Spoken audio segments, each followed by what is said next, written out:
Shalom. Shalom, shalom. Kwam Yashala. Kwam Yashala. Yahabashim Yashab Rakatah. Yabashim Shabakatah. All right, we're going to let some people get in here. Come.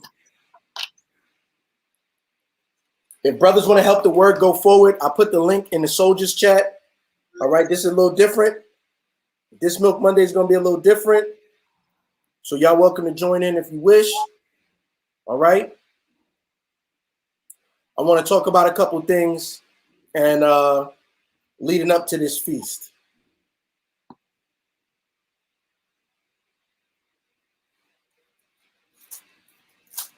Just let a few more people get in here. Kwam Yashala, Shaquat, King Asher, Don Yehuda, Nicole, JT, Malachiah, Abigail, Yara All, Jason, Joan, Sheena, Brother Eliel, Shalom.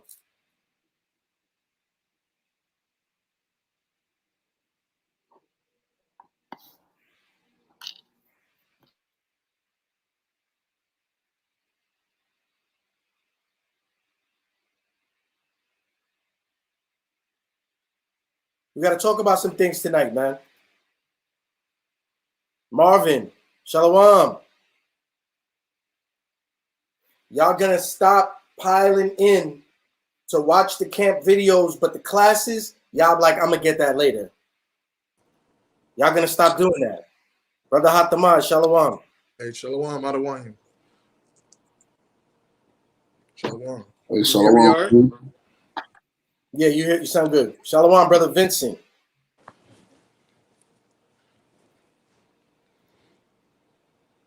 Just letting some people get in here. All right. Hit the like button, share on your social media, forward the link. Just a short video on how to prepare and keep the Passover properly. Okay.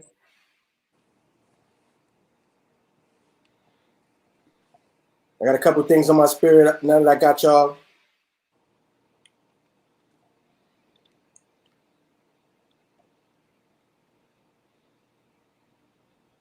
All right.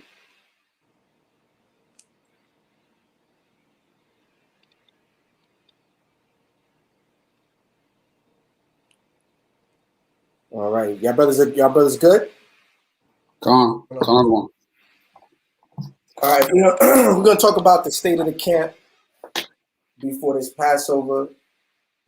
We're gonna get into a couple scriptures. We're just gonna recalibrate, man.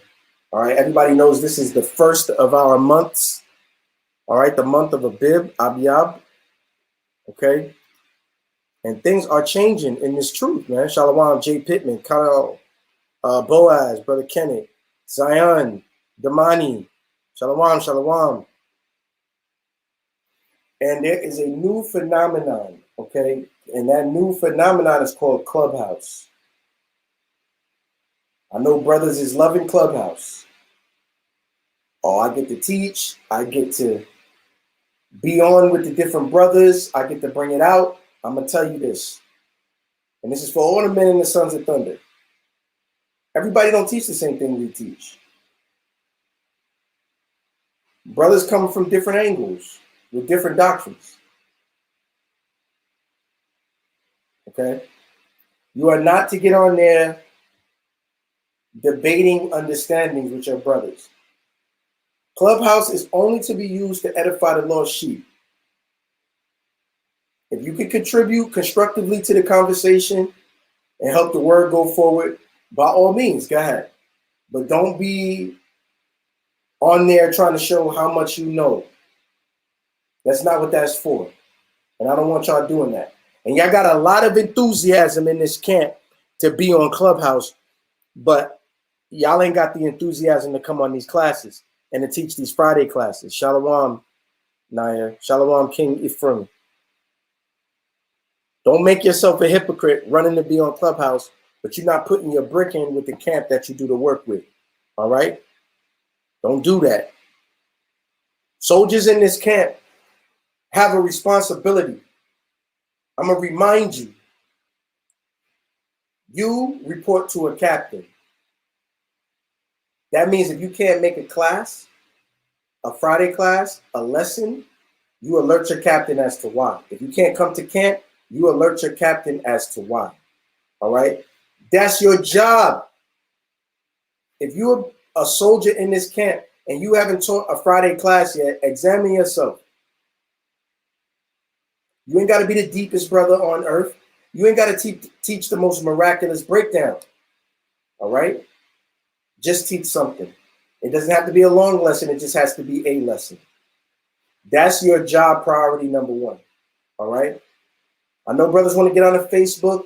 Brothers want to get on the Clubhouse and kick doctrine where they feel comfortable, the way that they want to do it. But what about your obligation to this camp?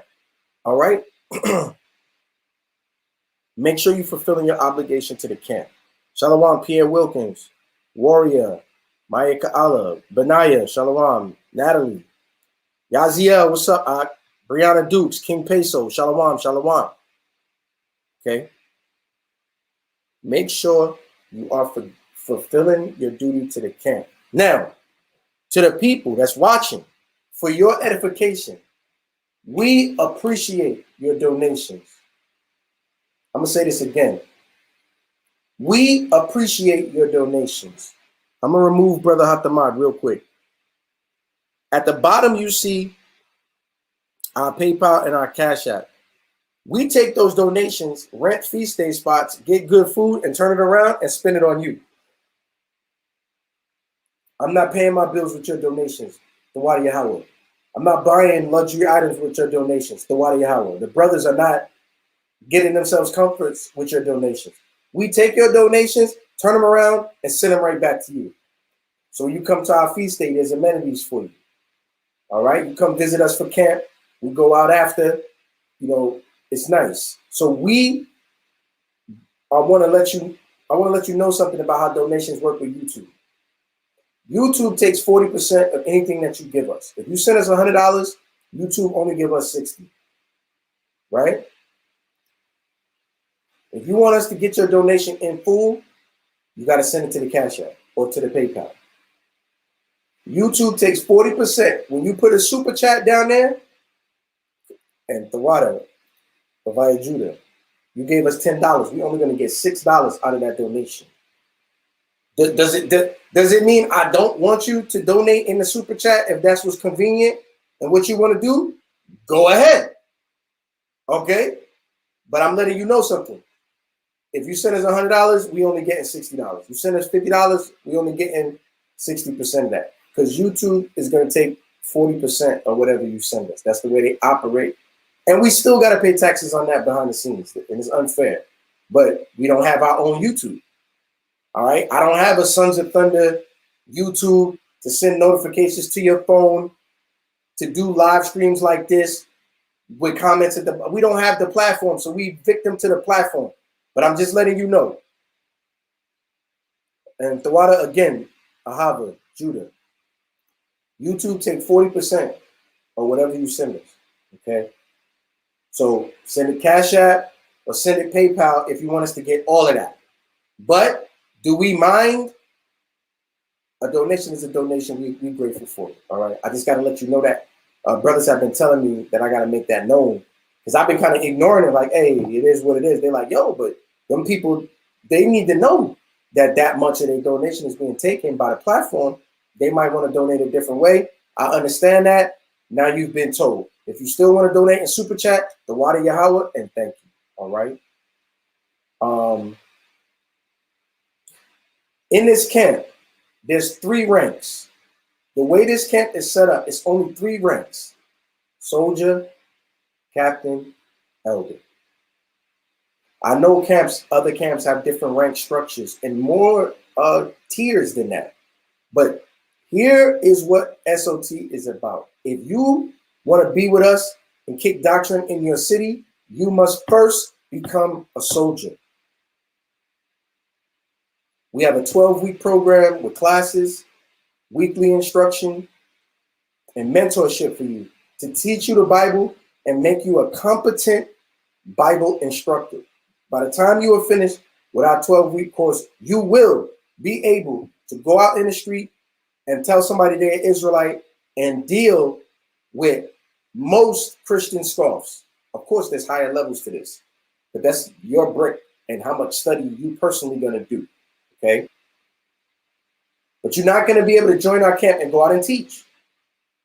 These brothers have on gray shirts. They soldiers. If you look at the sleeve on their shirt, it says soldier. Can you show them that, Hatamad?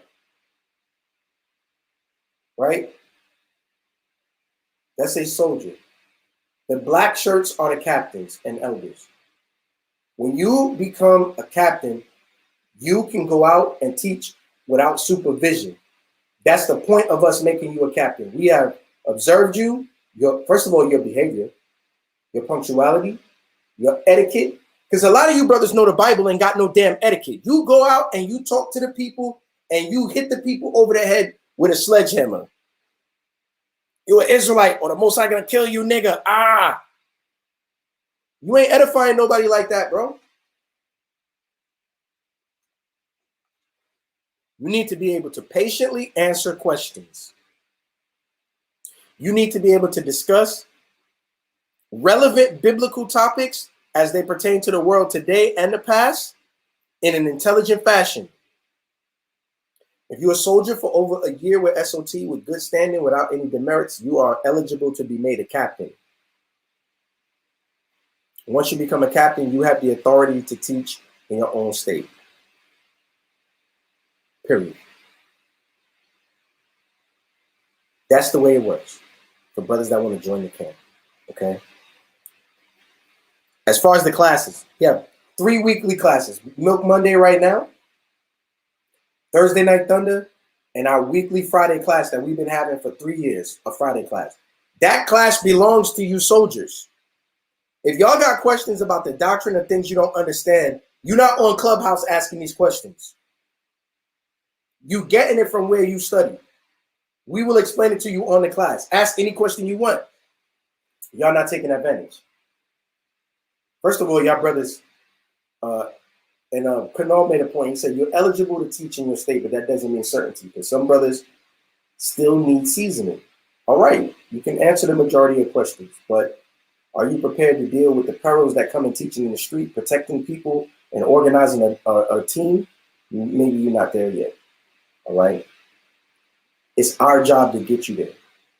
Put your brick in. I'm talking to the brothers in this camp first before this lesson even start to go forward, because I got y'all as a captive audience.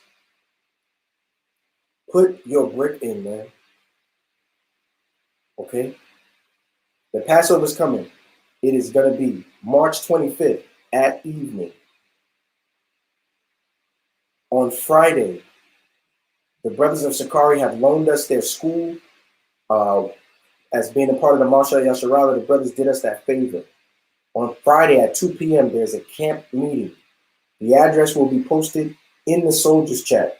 All of y'all brothers are to be there. We're going to discuss camp issues, and I'm going to deal with any problems, issues, questions y'all have, or any ambitions you have on that Friday. That night, the brothers of HOI are having their Passover, and we are invited as guests. That does not mean, and we're going to talk about it, that does not mean you going there to eat and drink wine and be and brawl around. No, we are working that night. We're going to help those brothers keep order and safety. So when we show up to other people's events and places, we're going to respect it. We're going to make sure the Sakari school is left the way we found it or better.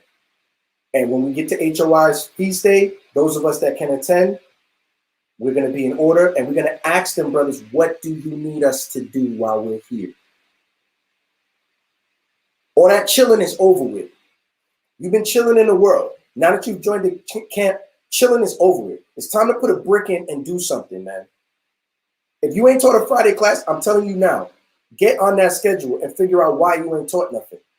Brothers is trying to make the most deepest lesson, but you can't teach somebody they're Israelite, because when I give you the Bible and tell you to go into Deuteronomy 28, you're taking too long, bro. And you boring to listen to.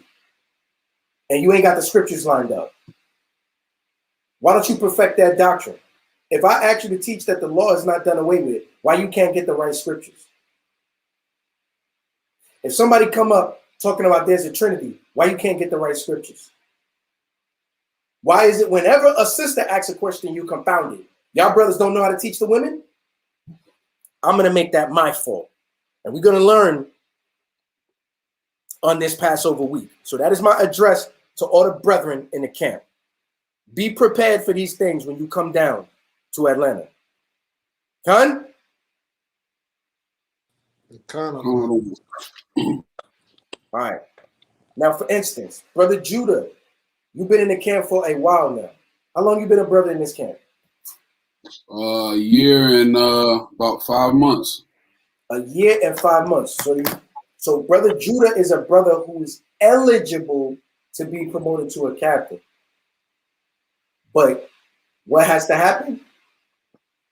We're going to find out this Friday. You understand, Judah? Con one. I want a camp full of captains. I don't want no flunkies. I don't want brothers running around. Oh, Brother Joel, I just love how you teach. You don't got to do that, bro. His teacher's better than me. You don't have to do that. I want brothers that want to wake up the 12 tribes of Israel. That's what I want. I want brothers that want and are on fire for this truth. Brother came on here with background noise, muted. That's Brother Araya. And he boasting that he studies hard. I'm going to confound him today. We're going to see. Because if I ask Brother Araya, where's the man of the Lord who was eaten by the lion? Where you find that at in the scriptures? What are you going to say? It's in 1 Kings, the 14th chapter. Oh, never mind. Get him off the live. Get him out of here. Get him out of here. No, that's good. No, that's good. That's good, man. That's good. I love these brothers, man. I'm so grateful that the Most High has given me a platform that brothers have taken to and that they trust me and Eliel and Kanol. They trust us to set forth sound doctrine that will lead them on a path of righteousness so they will not be an offense against Yahweh Bashem Mashiach Yahusha. All right? That's a great responsibility. And you all got to take up your mantle and do this work, man. All right? We're going to talk on Friday. All right? I'm going to stop harping on that. Now we're going to get to what this class is about. Wait. Oh, got to talk to the women. To the women. There is a phrase we have in SOT. Who knows that phrase when it comes to the women? Shalaki, other one. Is it you can't get away? No. Okay. Nope. And you can't get away. What is when we talk about the sisters, it's a phrase that we all say. What is that phrase? As per this camp. It's said a lot when it comes to the women. Oh, I want to join SOT. We don't have a sisters group. There are no women in this camp. And you know what? A sister had to sit me down and say, we don't like how that feels. My rib said, it's condescending. We don't like that. Because I didn't explain it. So that's my fault. Because there's sisters that help us every single feast day. We got sisters in this camp that bring hot chocolate and coffee when it's cold out for us. We got sisters that make food in platters and bring it to us. Wow, look, see?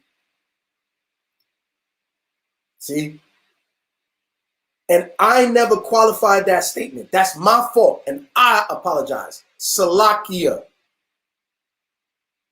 Okay? Now, Sister Ahava, she said, Salakia. As long as my husband can aspire to be one, I'm good.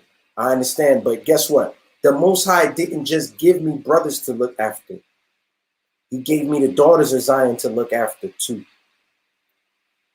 I want to say something to the sisters that follow us and that also look to us for sound doctrine and support our teaching and identify with our instruction. Yeah, see, the women are familiar with it. Look. Yeah. The women are familiar with it. Okay. Eliel knew. I am not trying to condescend you when I say that. I am not trying to say that you are not valuable to the nation when I say that. Sisters, try to understand. 3 years ago, I was tasked with continuing the work of the Lord. and building a camp. With the experience that I had, I put all my energy into raising up brethren in different states to help me do this work. And all of my energy and focus was towards them.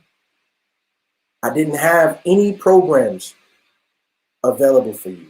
And as far as lessons, I expected y'all to learn by osmosis. I expected y'all to learn the doctrine by being present and hearing the doctrine taught, by being exposed to it. But I haven't put the resources and the energy.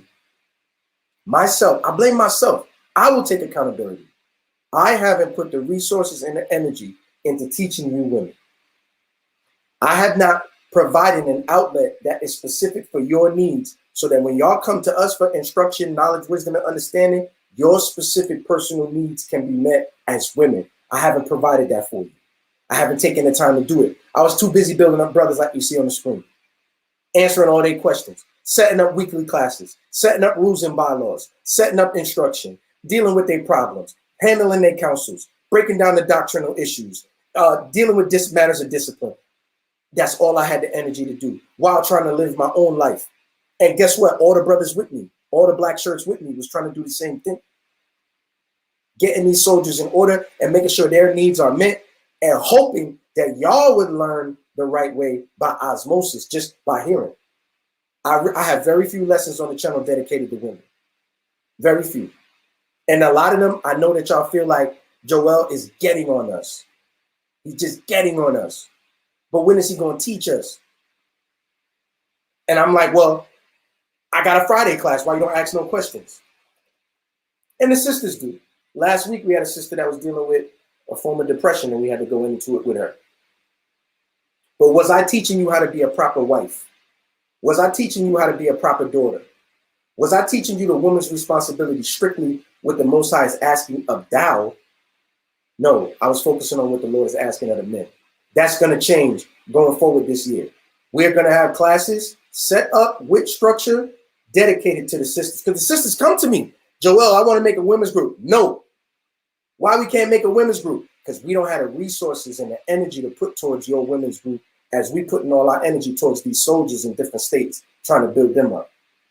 And we got to supervise what y'all doing, and it ain't enough. This camp is 43 members. It ain't enough. Well, that's going to change because now the Most High has elevated us, and we got more captains, and we got more brothers willing to do this work. We're going to have, listen to what I'm saying, Akwakium. We're going to have classes dedicated strictly for y'all to benefit from and to support your walk in this truth. Okay, sisters, hold me to that as we get into this Passover season. All right. Sister Zion Yehuda Yasharala says, have a very special Passover, SOT brothers. See, the sisters sharing with us, helping our ministry. We got to have education for her, tailored for her and her needs as a woman to answer their specific questions so that they can just consult our database. Well, I need to know as a woman, the brothers got that lesson from me and they got that instruction. I don't necessarily have to wait till they do a class to ask that. I don't necessarily have to hope that my husband, who's studying under them, is developing at a speed where he can begin to teach me these things. Whereas, guess what? You could be learning with him because we're going to have programs dedicated for the women. Okay? I wanted to address that issue. See? Because look, this question gets asked. No women in camp. Is there a reason for that? We are the sons of thunder. This is a male camp to make up teachers in Israel. The purpose of our camp is not to acquire numbers. It's not to have a lot of members. It's to raise up teachers. That's it. Our program is designed to make you a competent street teacher to instruct people what their nationality is and bring them to God. That's what we're for. We don't have a school and a physical location because we're still working on that. Because we're a young camp, but the Most High is speeding us on our way, man. A lot of things are changing. So we will be able to say, as a camp, we have resources for our sisters who study with us. Look forward to that. All right. And if any sister ever was offended by us saying, yo, we have no women in this camp. We don't mean it like that. We mean the structure of our camp is to raise up men. Judah, give me Proverbs 8 and 4. So that I can qualify that statement. The message of our camp is to all Israel, but the structure of our camp is to build teachers. And we know that is the duty of the men. Give me Proverbs 8 and 4. Read. This is the book of Proverbs, chapter 8 and verse 4. Unto you, O men, I call, and my voice is to the sons of man. See, the Most High gave us the charge. So we spent our energy and resources to make the men competent. Now we're going to aim those resources at you sisters too, so that y'all too can grow in the spirit. We're going to have something for you, all right?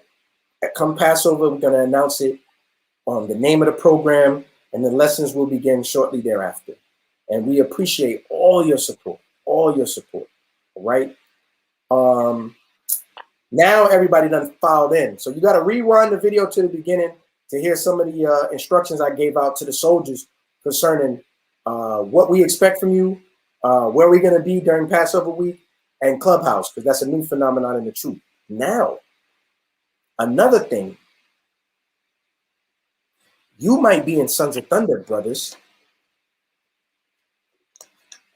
and you got this app called Facebook that you love so much, and you're so you're like Stephen A. Smith with your opinion on that app. And there's a video going around where two Israelite camps are having a dispute amongst men. And everybody got an opinion on that video. And everybody's reposting that video, SMH, shaking my head. Shaking my head. Look at these niggas here. Look at these niggas here. Shaking my head. Oh, I guess this is what these brothers do. Shaking my head. If you got that on your channel and you're in SOT, remove that now. And if I see it, you're going to have to deal with me.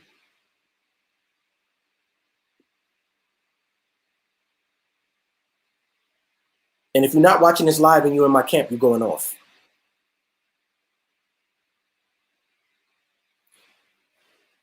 Passover is about purging the leaven out of your spirit. Are you made of yeast? No. Do you have leavening agent in your body? Probably you ate some. Some of y'all trying to eat all of it so before you have to get it out your house, and we're going to talk about it, you know. But spiritually, the leaven is the negativity and wickedness that's in your system. You have to get it out.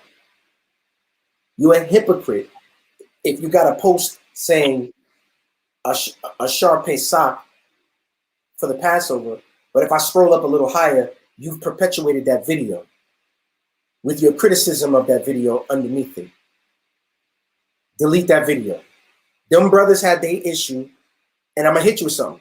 If you watch that video, them brothers know each other. Them brothers is not strangers. They know each other's name. They got history together. That's why they clashing like that. Mind your business. The nigga that posted the video on Facebook can't even spell Israelite correctly.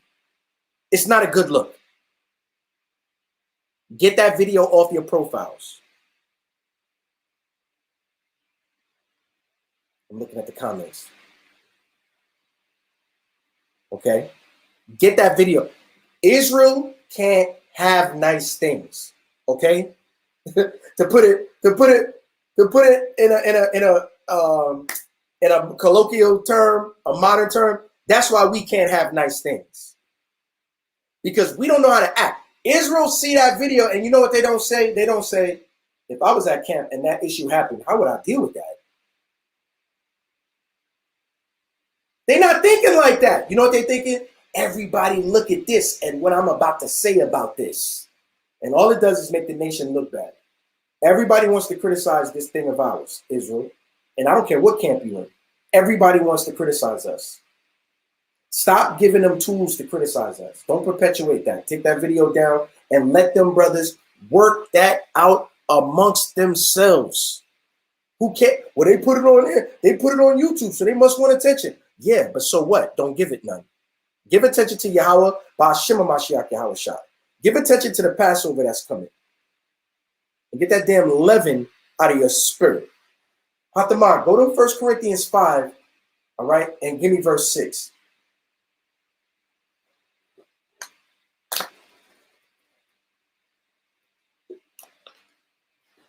Read. That 1 Corinthians 5. Read, loud. Come. The book of 1 Corinthians chapter 5 and verse 6. Bring it out. Your glory. Bring it out. Go ahead. 1 Corinthians chapter 5 and verse 6. Your glorying is not good. Know ye not that a little leaven leaveneth the whole lump? See what that's leading us into Passover season. Y'all are glorying in criticizing them two camps because y'all have personal disdain for those two camps on a certain level. I'm pulling your card. I'm plucking your card. One of the camps, y'all don't like their doctrine. The other camp, y'all don't like how they conduct. So this video is a heaven sent to you because now you get to criticize both of them and glory in yourself. I'm glad I'm not like them. And put them on blast in front of the whole world to see by using your social media to do so. Some of y'all in the comments in that video. Look, if you don't know what video I'm talking about, good. But y'all know what video I'm talking about. Read it again. The book of 1 Corinthians chapter 5 and verse 6. Your glorying is not good. Know ye not that a little leaven leaveneth the whole lump? A little leaven leaveneth the whole lump. You throwing your whole self off by dabbling in that foolishness and perpetuating that discord. You're sowing discord amongst brethren by perpetuating that video. Who gonna teach it to you? Guess what, sisters? We dealing with you too now. Y'all are sowing discord amongst brethren, commenting all on that video, reposting that video, because there ain't enough people see it the first time you posted it. Some people posting it twice. In case you didn't see, look at how these brothers is acting. That's a little bit of leaven that you can't bring with you to the Passover. Simple. Get that out of your system, delete that video, and don't make your house shy a hypocrite. Give me Luke 18 and 11. Ariah. I'll be right back. Hold on, I ain't going nowhere. Read that. This is the book of Luke, chapter 18 and verse 11. The Pharisee stood and prayed thus with himself. The Most High, I thank thee that I am not as other Salakia, that I am not as other men are, extortioners, unjust, adulterers, or even as the publican. I'm glad I'm not like them brothers in that video. Oh, I would never do that. Look at how these brothers is acting. I'm glad I didn't join those camps. Yes, you do. You the same nigga. You're the same as this brother. Somebody got some feedback. You the same as this brother. This man is recorded in the Bible for all time to his demerit, not to his respect. Read it again, It's the book of Luke, chapter 18 and verse 11. The Pharisee stood and prayed thus with himself. The Most High, I thank thee that I am not as other men are, extortioners, unjust, adulterers, or even as this publican. I'm glad I'm not like them camps that teach that doctrine, or I act like them brothers that curse and talk like that. And look how they acting in this video. That's what you're writing in your captions. You're the same thing as this Pharisee. Go down to verse 15. No. That ain't what I want. That ain't what I want. Go up, jump up. Jump up to verse 7. This is the book of Luke, chapter 18 and verse 7. And shall not the Most High avenge his own elect, which cry day and night unto him, though he bear long with them? That's us suffering. And the Most High he's a God of recompense. Orion know that. And he is going to avenge us. He is going to avenge us. Read on. I tell you that he will avenge them speedily. Nevertheless, when the Son of Man cometh, shall he find faith on the earth? Now, before Yahushua brought this parable, he challenged your faith, man. Do y'all really believe these scriptures? Or do you love to see some damn Jerry Springer? Some of y'all was thanking the Most High that this video existed. Don't shake your head. Yes, they was, bro. Some people was like, oh, this is great. I agree. It's a shame, though. Look at these niggas. Oh, he said what? He said, fuck him. Oh, excuse my language. But if you watch the video, you understand what I'm getting at. Oh, look how many of it was. Oh, they punked them. I knew them brothers was punks. Oh, I knew them brothers was carnal. Look how they acting like this is gangs. But guess what? When I go in the comments of the video you posted while you was beating your chest saying, I thank God I'm not like these brothers. When I went in your comments, you know what I saw? That's why I don't listen to these camps. This is why I don't follow these Israelite camps. All these camps are wicked. You did that. You did that. You beating your chest. Oh, I'm glad I'm not like these brothers. You created that. You are the reason that people are commenting, I don't follow these camps. I don't believe in these camps. I'm glad I would never join one of these camps. But you don't care about those comments. All you're doing is counting the likes and the reposts. Go ahead, Ryan. Khan, this is the book of Ecclesiastes, chapter 9 and verse 18. Wisdom is better than weapons of war, but one sinner destroyeth much good. One sinner destroyeth much good. And sowing discord amongst brethren, the Lord hates that, man. Read Luke 18 and 9. This is you perpetuating that video. Reposting it again and again. Khan, this is the book of Luke, chapter 18 and verse 9. And he spake this parable unto certain which trusted in themselves that they were righteous and despised others. That's what you're doing. When you repost that video with your criticism under it, harboring, making a petri dish, a slimy petri dish for all that discord, you trusting in yourself and despising others. You can't come to Passover like that. You can't come to Passover like that. Hathamah, keep reading 1 Corinthians 5, where you at? Verse 7. The water, brother Gabar. All right, we see you.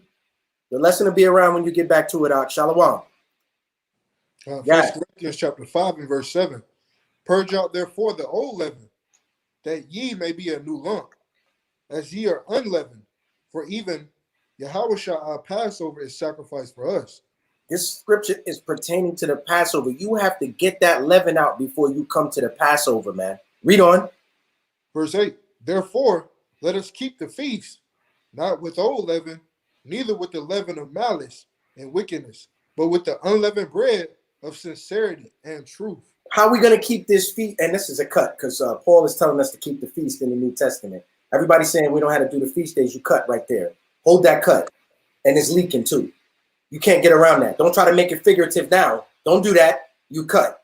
But what I'm saying is that malice and wickedness is what made you perpetuate that post.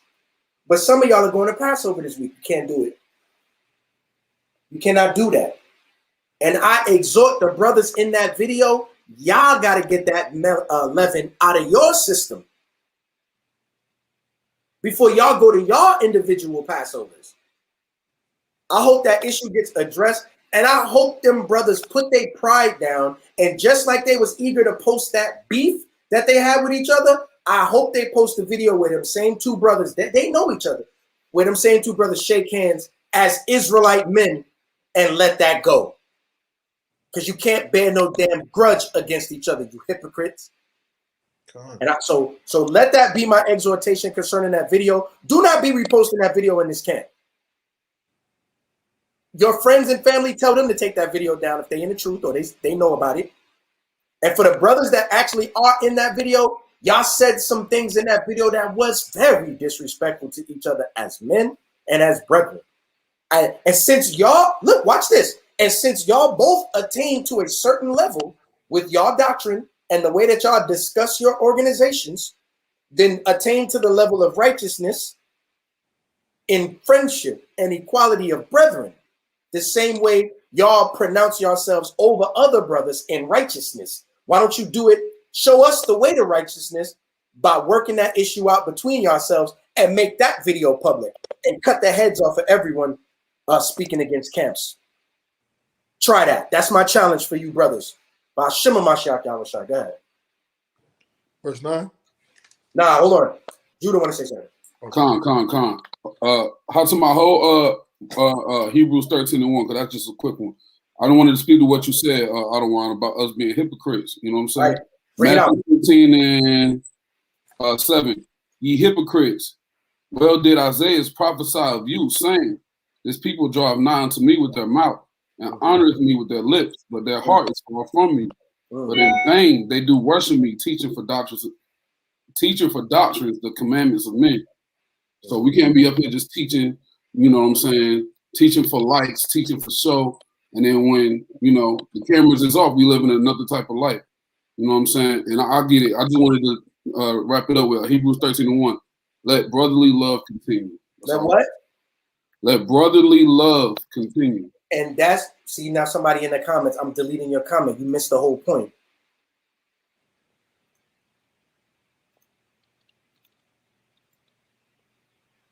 Why are you saying names for? I didn't even do that. Come on, Ak.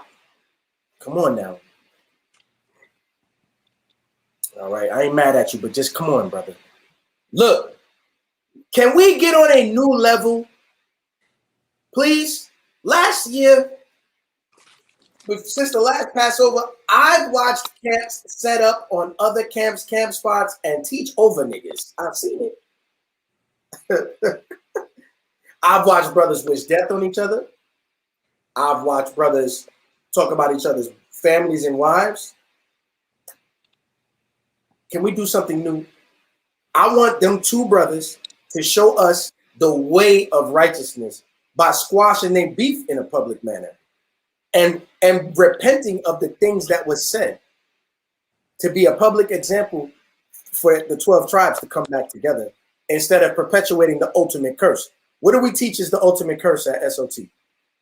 Salakia. Go ahead. 28 and 54. Yo, we can't hear you, Brother Hatamah. You quiet. Hey, Deuteronomy chapter 28, verse 54. Why is that? Because that was one of the curses that the Most High put on us, you know, for hating one another or for not keeping his commandments, that we wouldn't love one another. All right, and that's what we have to do. We have to let brotherly love continue. If you could, bring your phone or computer closer to you because you sound kind of quiet. Right? Let's go back to 1 Corinthians 5. And we're just going to talk about how to observe the Passover for the novices, okay? And things of that nature. If you want to join the camp, send an email here. Sons of Thunder Israelites @gmail.com. I'm gonna stream it at the bottom.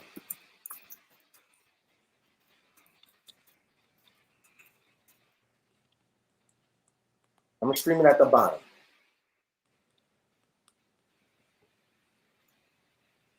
That's our email. If you want to join the camp, you want to attend feast, our Passover feast is closed. Salakia.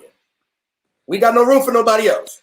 I've been promoting this thing for 2 months. We trying to get y'all all in there so we can serve the Most High and make a joyful noise for the Lord and have prayers sent up that the Lord, we hope he will respect. But we don't fill the place. Ain't no more room, okay? So I can't accept any more last minute additions. We just don't have the capacity. We don't.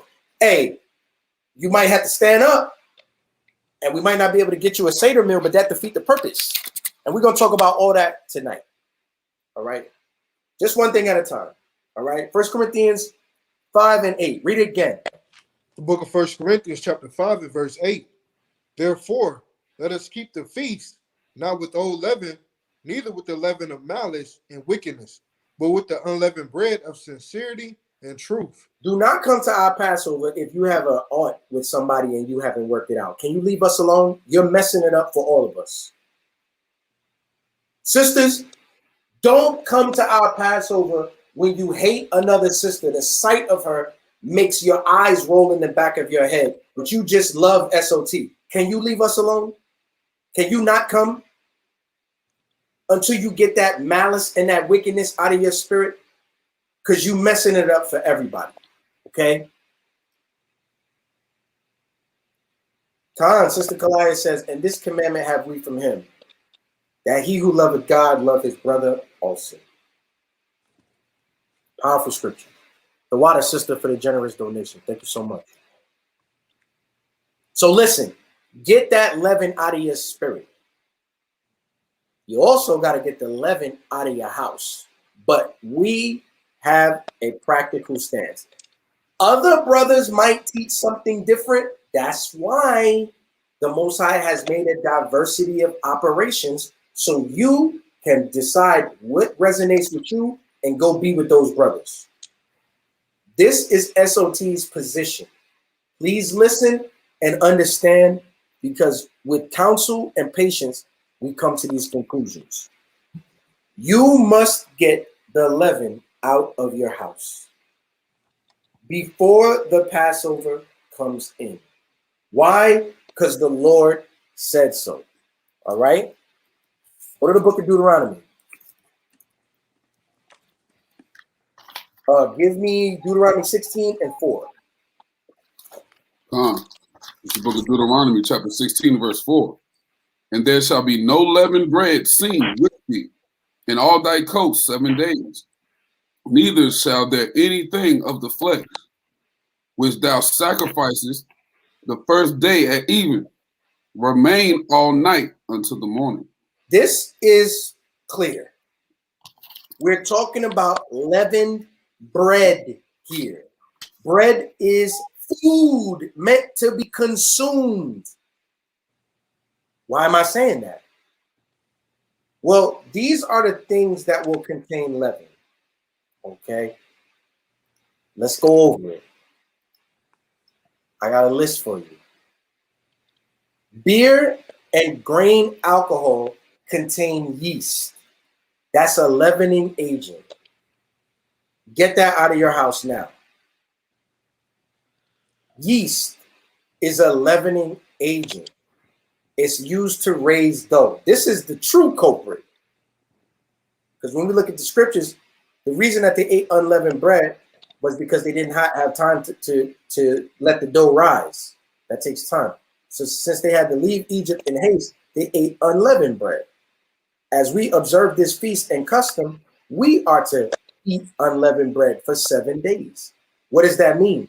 When it says you shall not have any leavened bread found in your house, that means that loaf of bread that's sitting on your counter, eat it now, because it has to go.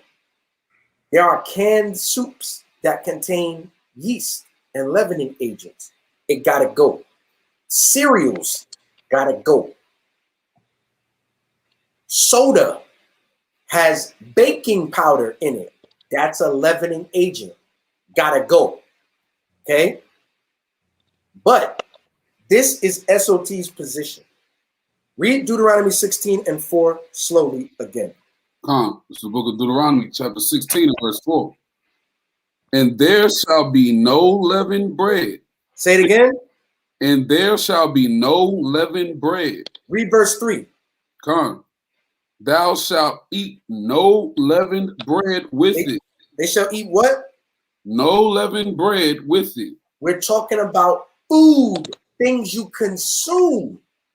Because I just told you that things that contain baking powder have to get out of your house. Certain potato chips, all of that, gotta go. And if you're not sure, certain noodles, gotta go. And if you're not sure, get it out. Mm-hmm. These are the problems that arise. Well, if baking soda has to go, my washing powder has baking soda in it. And so does my deodorant. I guess I gotta throw out my washing powder, and I guess I have to throw out my deodorant and not wear deodorant for a whole week Wait, my toothpaste has baking soda in it. All the toothpaste I can find where I live has baking soda in it. So I guess I can't even brush my teeth for a whole week either.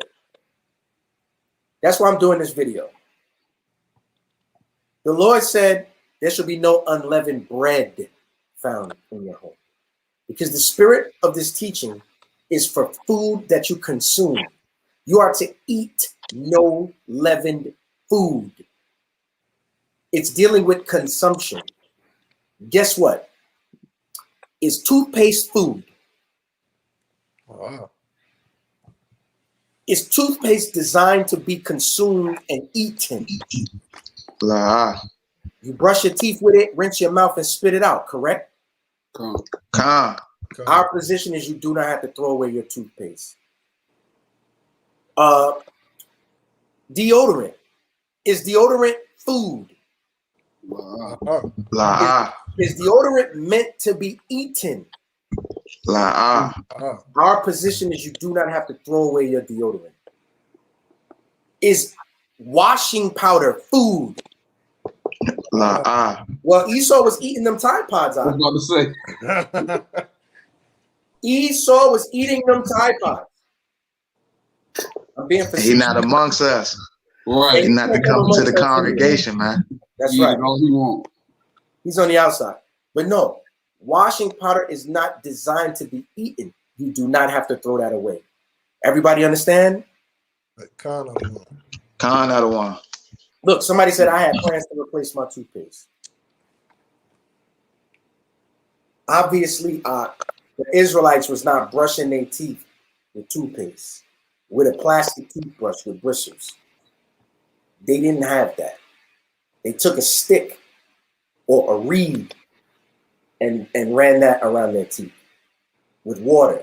Yes, you can do that, but some of you work corporate jobs where you have to speak and deal with people. This is why leadership is so difficult. Because what I say, you're going to follow, putting your trust that I'm guiding you towards the truth of the Most High. I'm aware of that, and I feel like this. Go to Matthew 23. And may the Most High have mercy on my soul. Go to Matthew 23. I'm going to show you this. And I want you to read verse 4. Araya, you read that. Con. This the book of Matthew, chapter 23 and verse 4. Come on. For they bind heavy burdens and grievous to be borne, and lay them on men's shoulders, but they themselves would not move them with one of their fingers. I'm not going to put a heavy burden on you that's grievous to be borne. You can't brush your teeth all week unless you can search out a toothpaste that does not contain baking soda. That's, bruh, no, I'm not going to do that to you. I'm not going to tell you to throw away your washing powder that you paid good money for, but there's no way for you to use it all. So now you're going to throw the whole thing in the garbage. I'm not doing that. I won't do that to you. Now you can't wear deodorant for a week and you stink, bro. And your armpits are wet at work and it's embarrassing, but you feel like you're trying to serve the Most High. The Most High ain't impressed by that. I'm not asking you to do that. I'm asking you to get all the leavened foods designed for consumption out of your refrigerator, freezer, and cupboards in observation of this feast day. That's all I'm asking you. If you want to do more, and may the Most High regard you, man. But this is all I'm asking you, okay? In the spirit of the Lord, to the best. We sat and reasoned on this as brethren with a council and went through the scriptures like, hey, this is dealing with food, man. Leavened bread. Bread is meant to be consumed. All right, deodorant ain't food. We're not going to ask Israel to throw their deodorant out. We're not going to ask Israel. They got boxes of toothpaste in the closet because they got family and everybody's using toothpaste, go to school, go to work.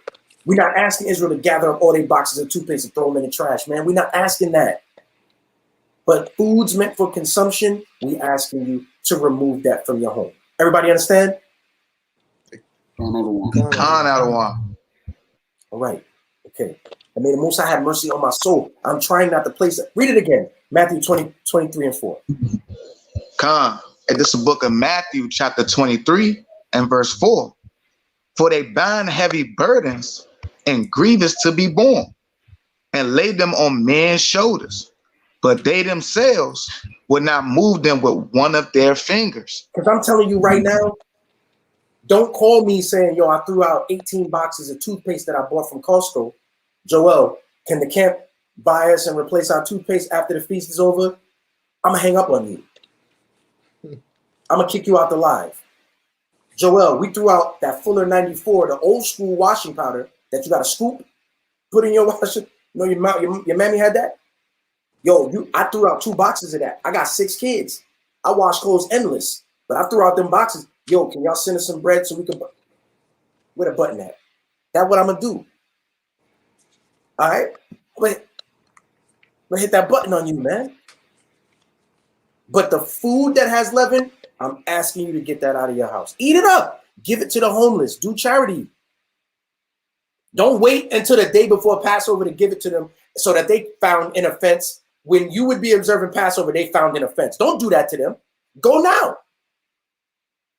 Get it off your spirit or eat it or whatever. Now, another question we've encountered. I have so much food, I literally have to throw it away. Adawan, I can't throw this food away. I pay good money for this food, but there's no way for me to eat all this food come Passover. I can't. I need this food. Like a week from now, I'm gonna want this food. What can I do?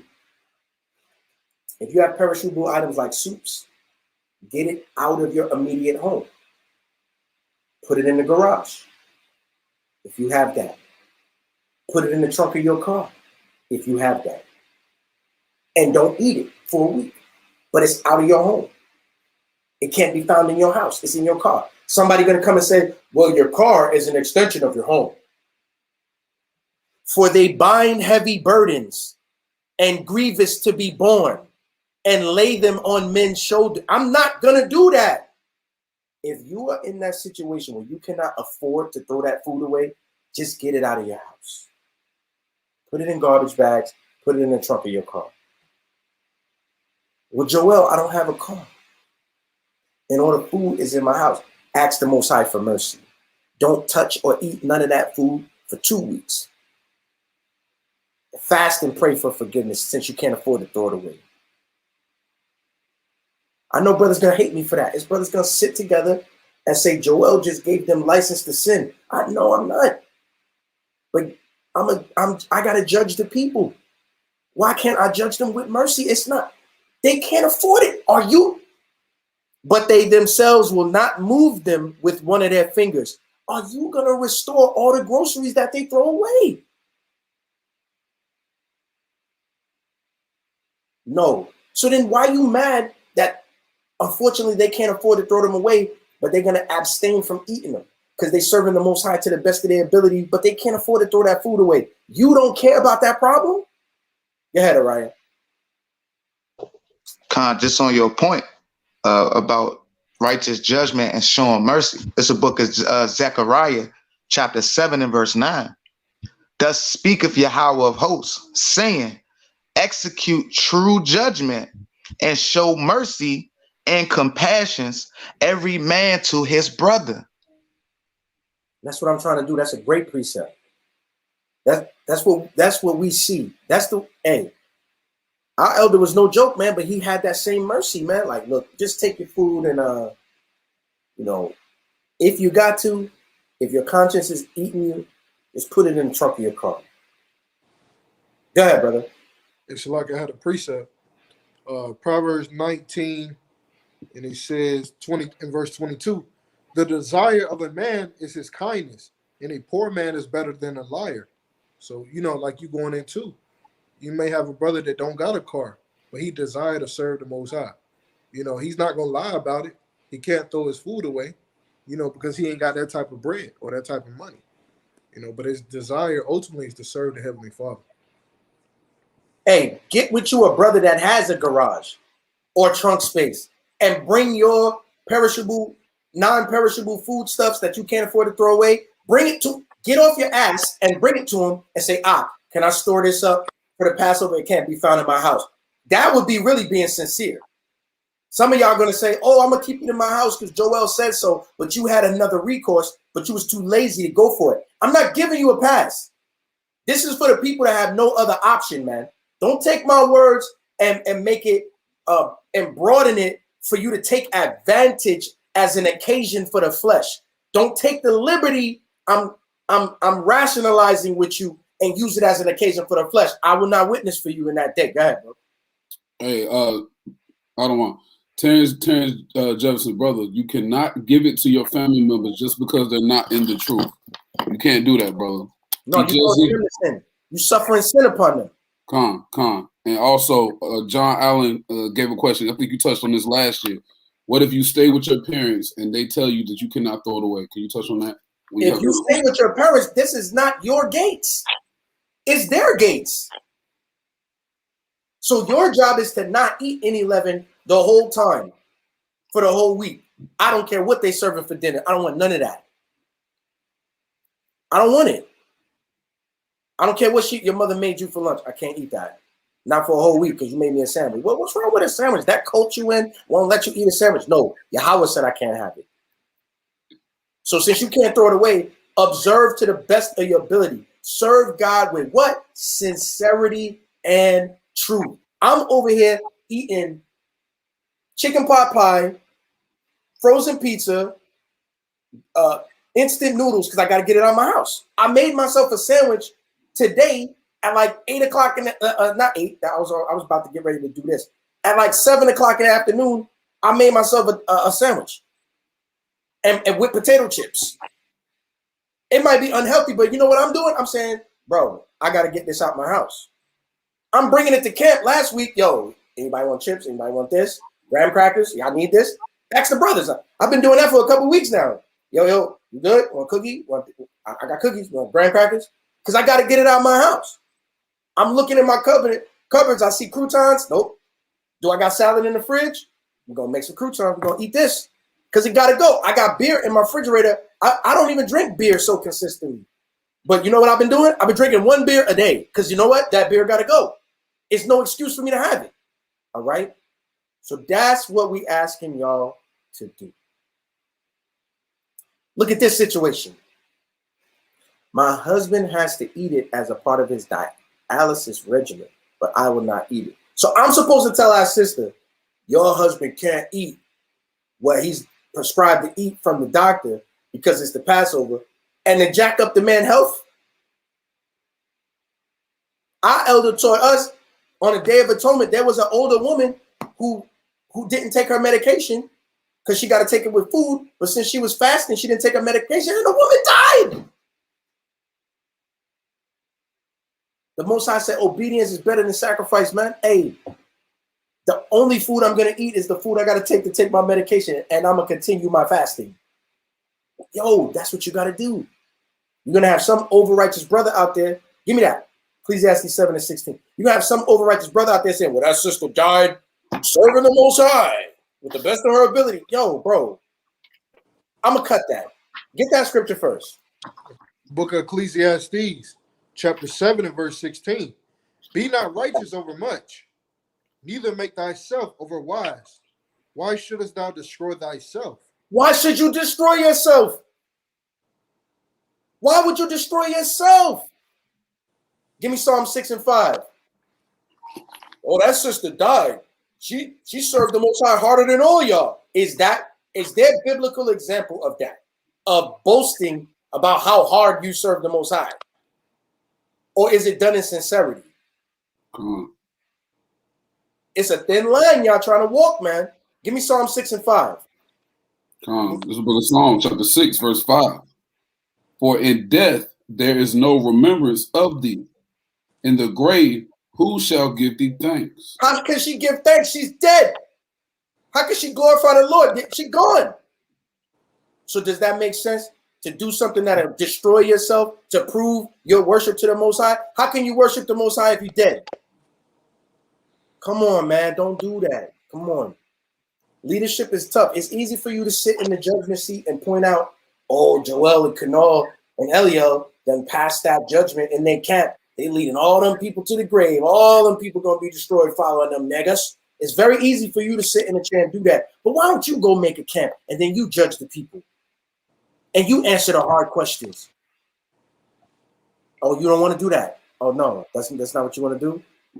So I'm not gonna tell nobody to jack up their dialysis treatment to prove something to the Lord. You can't prove nothing to the Most High. All of our righteousness is as filthy rags, dummy. It's about sincerity and truth, man. All right? So that's our position on that. We're not asking you to throw away items that contain baking soda that are not designed to be eaten. Keep your soap powder, wash your clothes, brush your teeth, bro. Don't eat the toothpaste. Don't squeeze the toothpaste in your mouth. If I have to tell you that, don't do that. Brush your teeth and rinse your mouth 4 or 5 times so none of that goes down your abdominal tract, bro. Come on, man. Let's be practical in this world. Let's take, okay, look, what about feeding the dogs?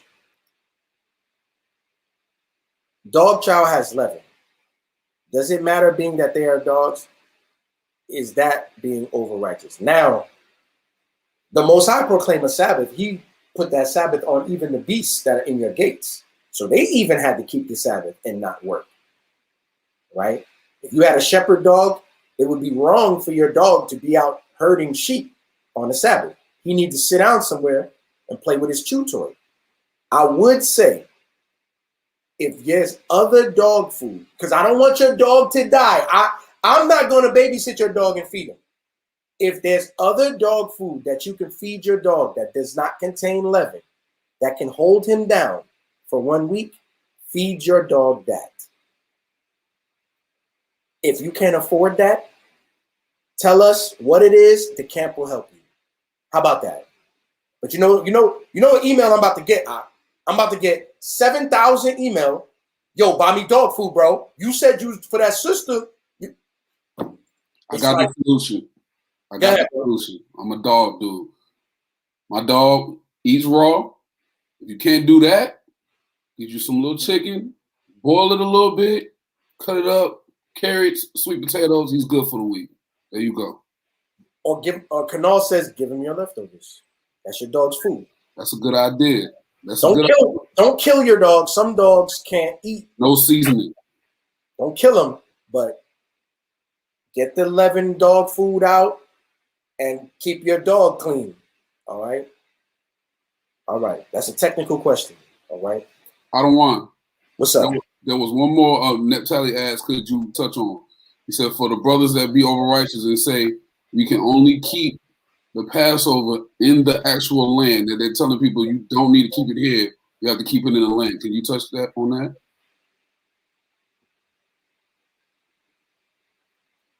Go to the book of, I'm gonna show you something. Go to the book of 2nd Esdras, 13.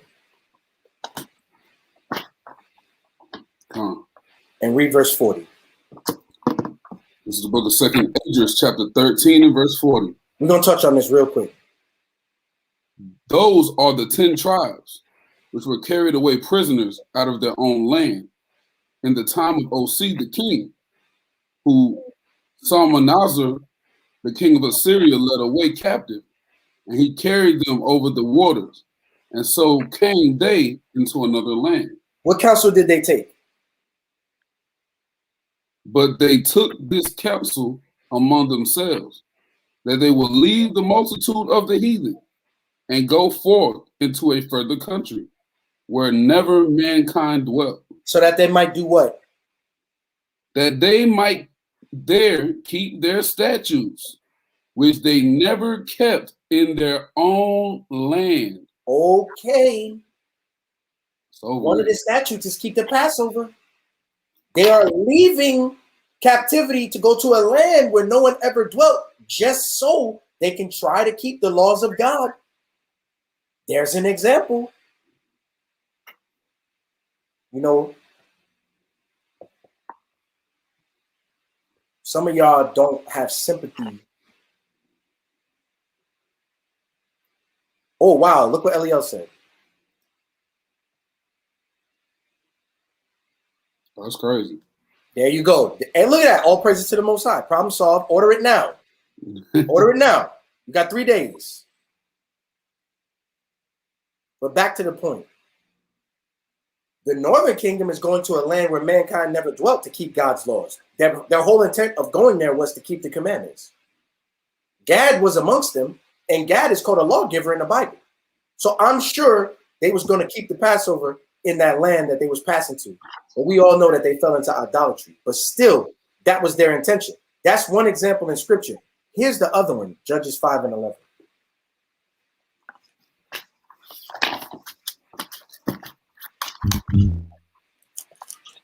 Judges chapter 5 and verse 11. They that are delivered from the noise of archers in the places of drawing water, there shall they rehearse the righteous acts of the Most High. The places of drawing water is the place of your captivity. That ain't Jerusalem. And in the place of your captivity, they are doing what? There they shall what? Rehearse the righteous acts of the Lord. Come on.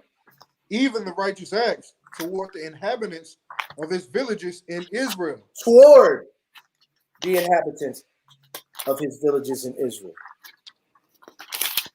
So we're going to rehearse the righteous acts even in the land of our captivity. If brothers don't like it and don't understand that, then don't do it then. Get a plane and go to Jerusalem and keep the Passover there while Esau, pursuant to Ezekiel 36 and 5, Esau got your land and done perverted the whole place and nothing is growing there. You go over there, all right? Some brothers got the bread, go ahead. Those of us that cannot do such a thing, we're going to rehearse the righteous acts here, okay? That's what we're going to do.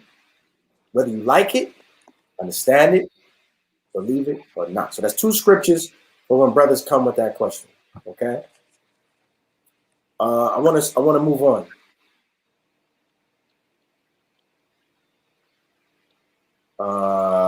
Jay Pittman says, I have a situation that I just found the truth late last year, and my wife is not in the truth, and it's a little struggle right now. So to your point, it ain't easy for everybody. Exactly, bro. Do the best you can in sincerity and truth. The Most High gonna know. It's the same thing with Cain and Abel.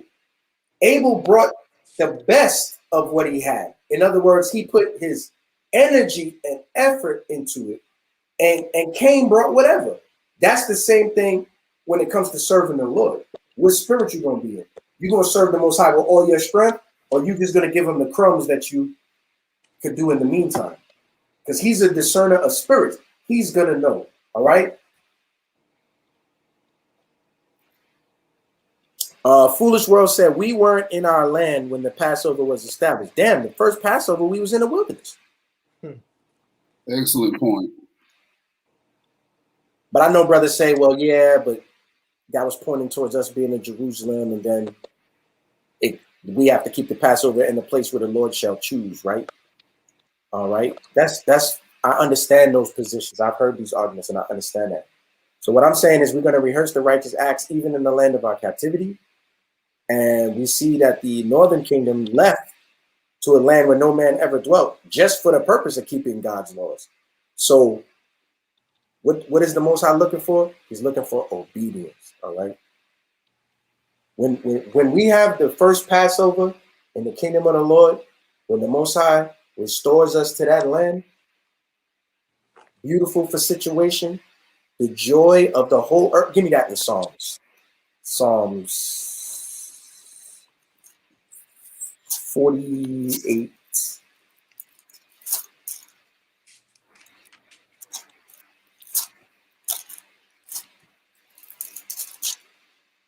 And 2. Somebody read that.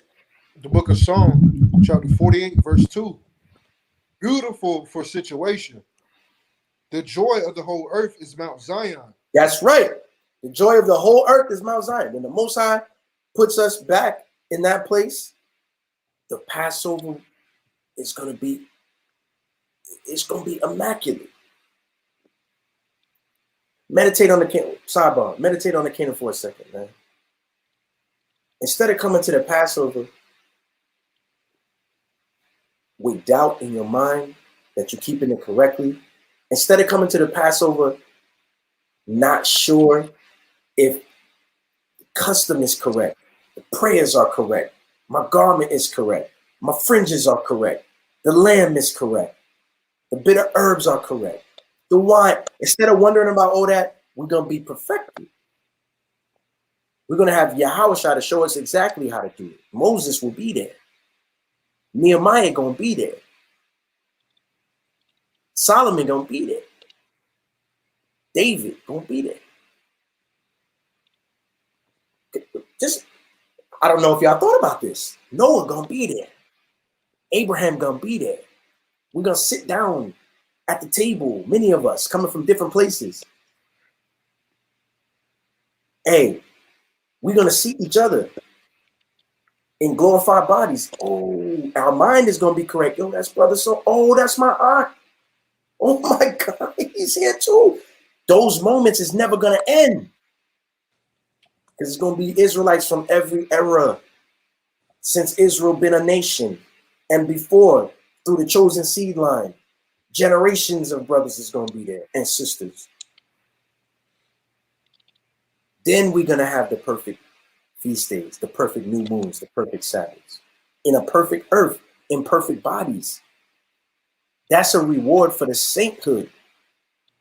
What we doing is we rehearsing the righteous acts now so that the Most High might yet see us worthy of that blessing in the future. Brothers changing, putting their nigger ways down. Brothers changing, learning how to forgive, not carrying grudges. Brothers changing, instead of being only worried about themselves and concerned about their own come up, now brothers are becoming concerned with their nation and leaders, man. We're going to have the perfect Passover where it's guiltless, where your heart, the law is written on your heart. You just know what to do. We got to press on towards that. And that's what we're trying to do now. So be optimistic, be less judgmental, be more understanding, and be more forgiving. All right? Let's go to 1 Corinthians, man. You want to start from 9, other one? Yeah. All right.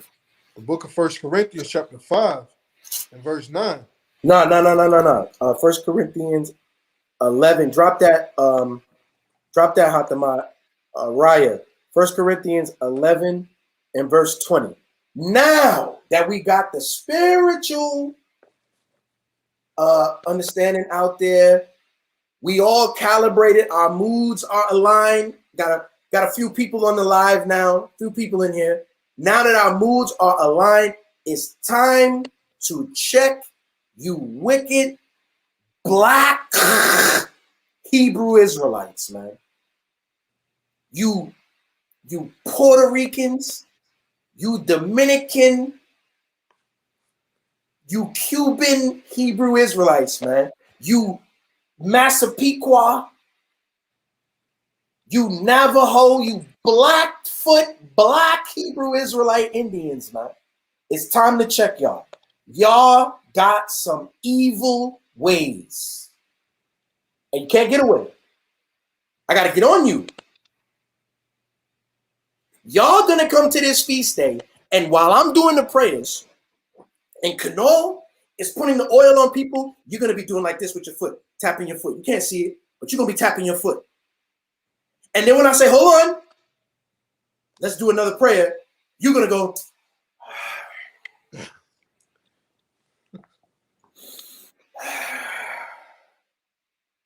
And then when I say, wait, let's get another scripture, you're gonna go, oh my God, yeah, this brother be teaching for like an hour and a half, bro. It's getting late. The food is getting cold, man. And when I say let's sing another song, you ain't lifting up your voice, you looking. While everybody's standing up singing, you peeking. Yo, that don't look like that's enough for everybody. How much is that? Bro, that don't look like enough for everybody, yo. And then when I say women and children first, this you. Oh my God. All right. Whatever. Then when I say form a line, this you. Excuse me. Yo, excuse me. Shalom. Yeah. Excuse me. No, I was standing right here, bro. I was standing right here. But my wife and my kid, they got to get behind me. Some of you blacks, you Puerto Rican demons, you Dominican devils, you Cuban monsters, you Panamanian face-packing Negro only-alites. It's all of y'all out there. Y'all are only worried about eating. I'm getting on you. Somebody got to check you, yo. You wrong for that. And you embarrassing. Wait, there's more. Some of y'all don't care about eating. Some of y'all looking like, hey, yo, that's a wine bottle on every table. Oh, SOT. Oh. Yo, give me a cup, yo. Open it first. Good. All right, yo, it's something for y'all. Y'all can have some too. I got mine. Finish that cup as fast as possible. Now you at the next brother's table. Yo, let me get some of your wine, yo. Y'all gonna be there too. And I'm gonna rebuke you in front of everybody. Because right now, you should just accept this scripture and repent for being like that. I don't want you at my feast. I hope, some of you don't understand how good you have it. I don't want to go into it. It's a private conversation. I don't want to go into it. I don't want to deal with those details. It's not necessary. It's not necessary to do that. I don't want to deal with those details, so I'm not going to go into that. I'm a yield. But people leaving the live too because they know their spirit. I ain't driving all that way and I can't get my fill. You ain't coming to this feast to eat, nigga. Read this. 1 Corinthians 11 and 20, man. Araya, read it. Khan, it's the book of 1 Corinthians, chapter 11 and verse 20. When ye come together, therefore, into one place, this is not to eat the Lord's Supper. You did not come here to eat. Some of y'all, when we do the Seder meal, you're going to be looking at the other brother's plate. Yo, his piece of lamb is bigger than mine, yo. And you gave me more bitter herbs. He got a little bit of bitter herbs, but more lamb. Yo, why? I only got a couple little bit of unleavened bread pieces, bro. What's up? Nigga, you didn't come here to eat, bro. You came in to memorialize the death of your Savior and our deliverance from a horrible captivity in Egypt. You came to memorialize that. This is a solemn occasion. It's wonderful to be here in the spirit. Hopefully the Most High hears our prayers. One of the angels carries it and brings it to him. But you're going to ruin it for everybody. A lot of people leaving. I know, because I'm talking about you.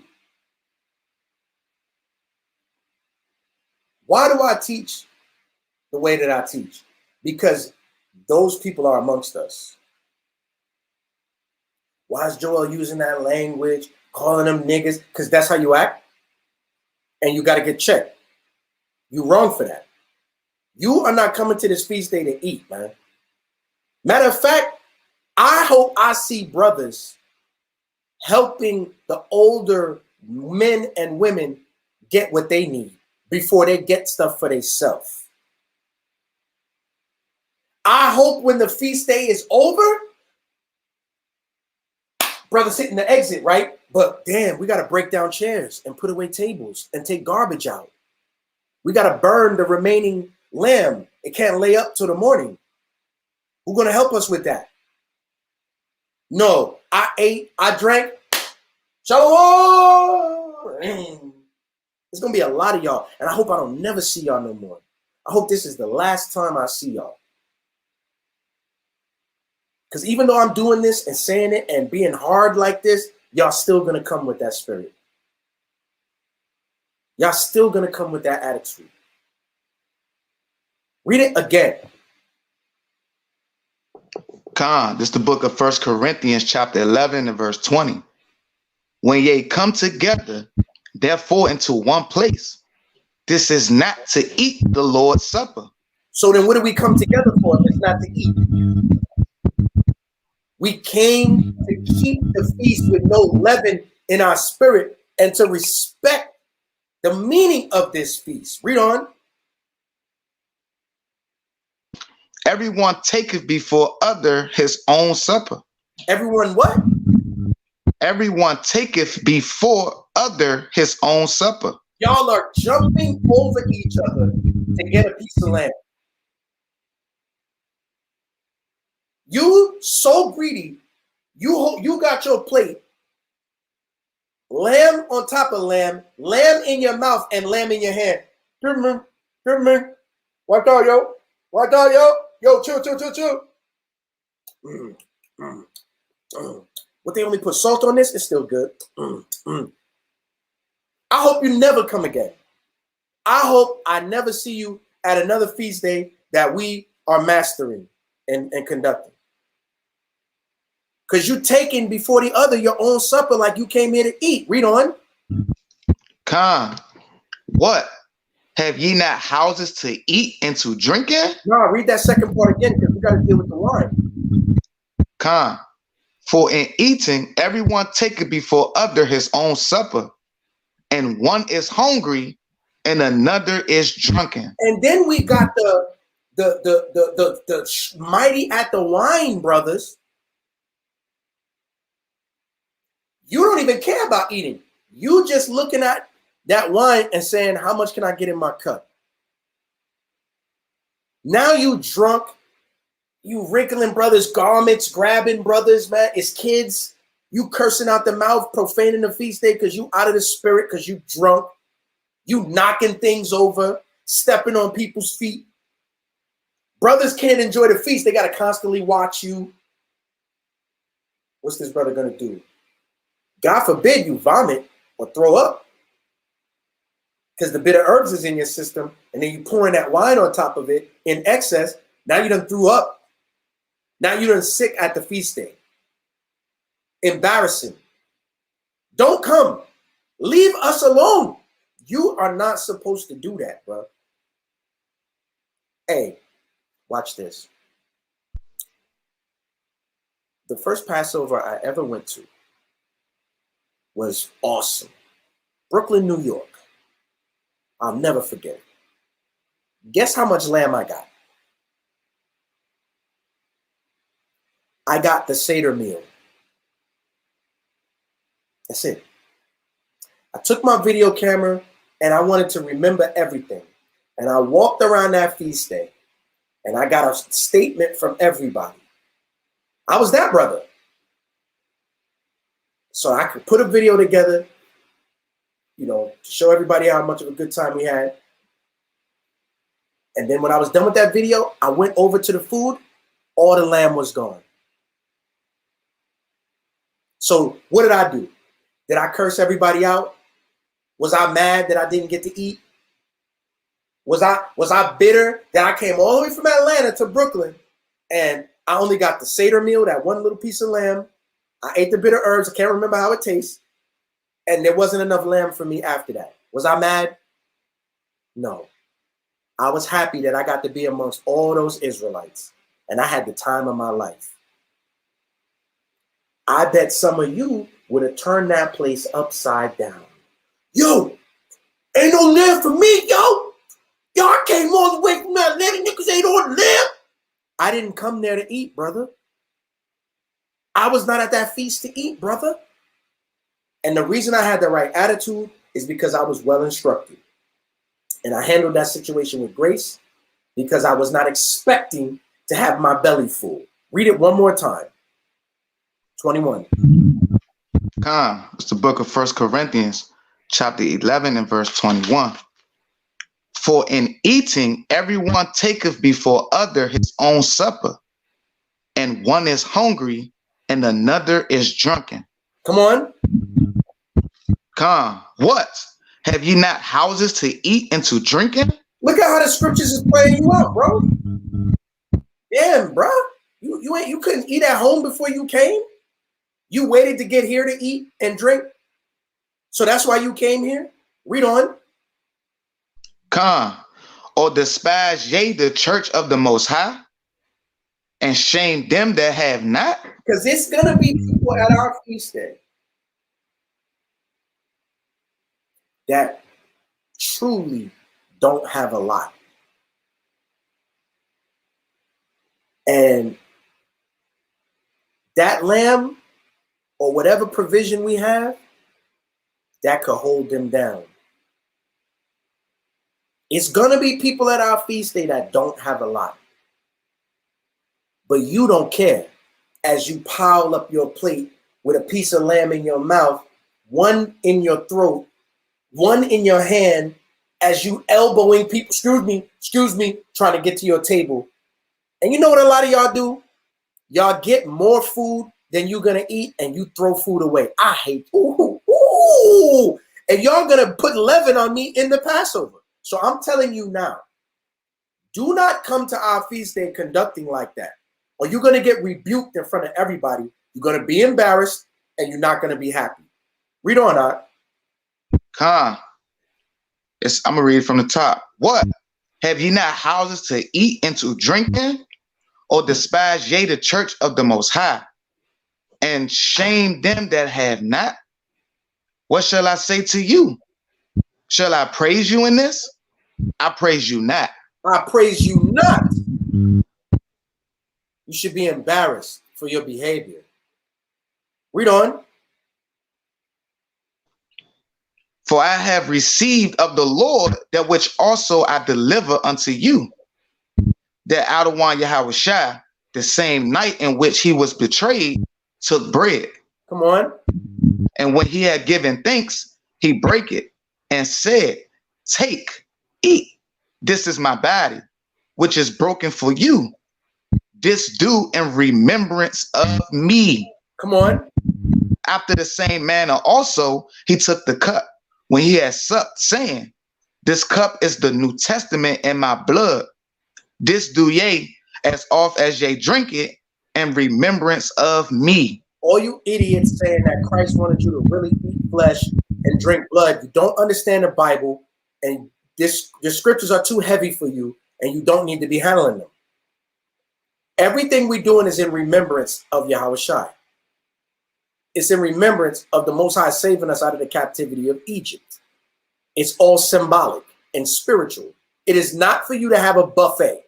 You did not come here to get drunk and eat choice cuts of lamb until you're full. I donated. I donated such and such money. I better eat. No, I'll give you your money back now. Email me right now if you feel like that. I'm going to send you your money back. I'm in the email right now.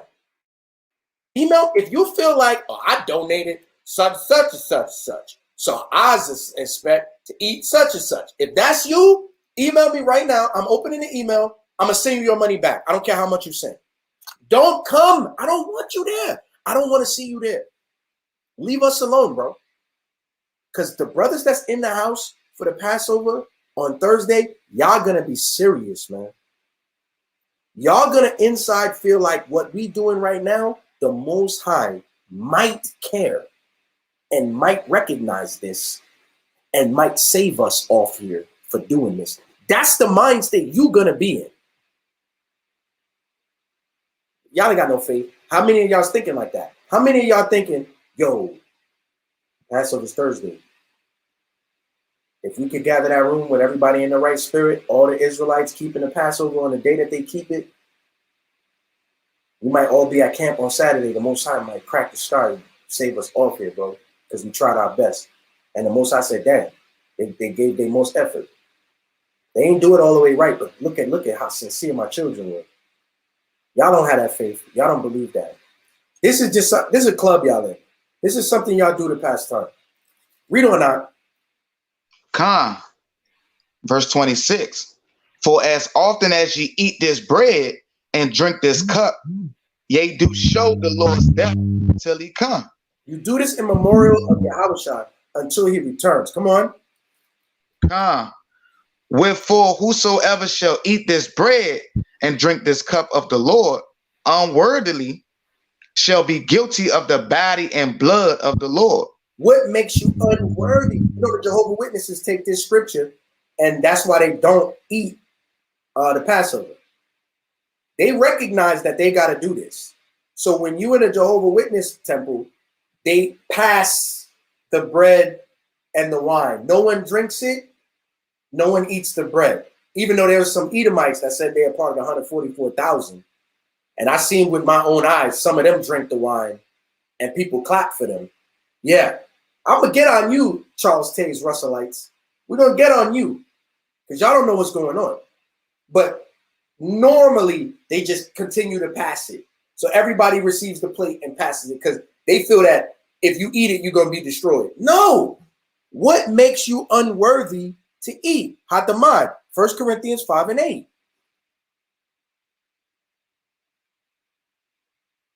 Hey, Con. 1 Corinthians chapter 5, verse 8. Therefore, let us keep the feast, not with the old leaven, neither with the leaven of malice and wickedness, but with the unleavened bread of sincerity and truth. If you're not sincere, if you in the feast day, while we sending up prayers to the Most High in the Hebrew to the best of our ability, and all you could do is look in the back and count how many pieces of lamb you see left over, and how many paces it's going to take for you to get from where you at to where the lamb is at, while we sending up prayers, you're eating unworthily, bro. If we doing the Seder meal and you nibbling the bit of herb and sitting it back down or putting it in your pocket, you eating unworthily, bro.